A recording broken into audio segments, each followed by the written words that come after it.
Hi అండి. ఈరోజు ఆనియన్‌తో చాలా క్విక్‌గా, ఈజీగా అయిపోయే స్నాక్ రెసిపీ షేర్ చేస్తున్నాను.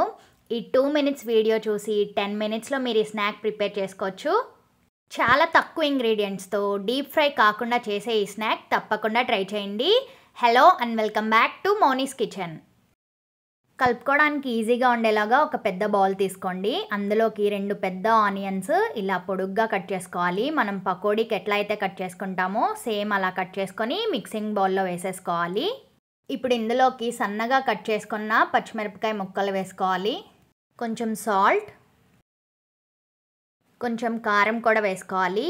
ఆల్రెడీ పచ్చిమిరపకాయలు వేసాం కాబట్టి జాగ్రత్తగా చూసుకొని వేసుకోండి. ఇందులోకి క్లీన్ చేసుకొని కట్ చేసుకున్న కొత్తిమీర, ఒక పావు కప్పు బియ్యపిండి కూడా వేసుకోవాలి. ఇప్పుడు ఇవన్నీ బాగా కలుపుకోవాలి. మనం పకోడీలకి ఎట్లా అయితే కలుపుకుంటామో సేమ్ అట్లానే కలుపుకోవాలి.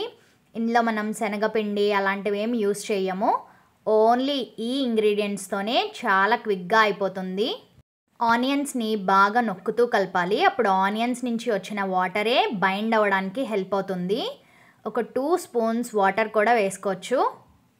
ఎక్కువ వాటర్ వేసుకోకండి, మనకి ప్యాటీస్ లాగా రావు. పిండి మొత్తం బాగా మిక్స్ చేసుకున్నాక షేప్ కోసం కొంచెం పిండి తీసుకొని బాల్స్ లాగా చుట్టుకోవాలి. ఇప్పుడు ఈ రౌండ్గా చేసుకున్న బాల్స్ని అరచేతిలోకి తీసుకొని మనం వడలు ఎలా అయితే ప్రిపేర్ చేసుకుంటామో సేమ్ అలాగే ప్యాటీస్ లాగా షేప్ చేసుకోవాలి. ఇప్పుడు ప్యాటీస్ లాగా షేప్ చేసుకున్న వాటిని ఒక ప్లేట్లోకి తీసుకొని పక్కన పెట్టుకోండి. మిగిలిన పిండి అంతా కూడా సేమ్ ఇలానే రౌండ్గా బాల్స్ చేసుకొని వడలు ఎలా అయితే చేసుకుంటామో అలాగే మనం ప్యాటీ షేప్ తెచ్చుకోవాలి. ఇప్పుడు చూడండి, నేను ప్లేట్లో చేసుకున్నవి. వీటిని మనం డీప్ ఫ్రై కాకుండా షాలో ఫ్రై మాత్రమే చేసుకుంటాము. ప్యాన్ పెట్టుకొని షాలో ఫ్రైకి సరిపడా ఆయిల్ వేసుకొని మనం చేసుకున్న ప్యాటీస్ మొత్తం ఈ ఆయిల్లో నీట్గా వేసుకోవాలి. మనం బియ్యపిండి యూజ్ చేసాం కాబట్టి ఈ ప్యాటీస్ ఎక్కడా విడిపోవు. ఫస్ట్ 30 సెకండ్స్ హై ఫ్లేమ్ పెట్టుకొని తర్వాత లో ఫ్లేమ్లోకి మార్చుకొని షాలో ఫ్రై చేసుకోవడమే.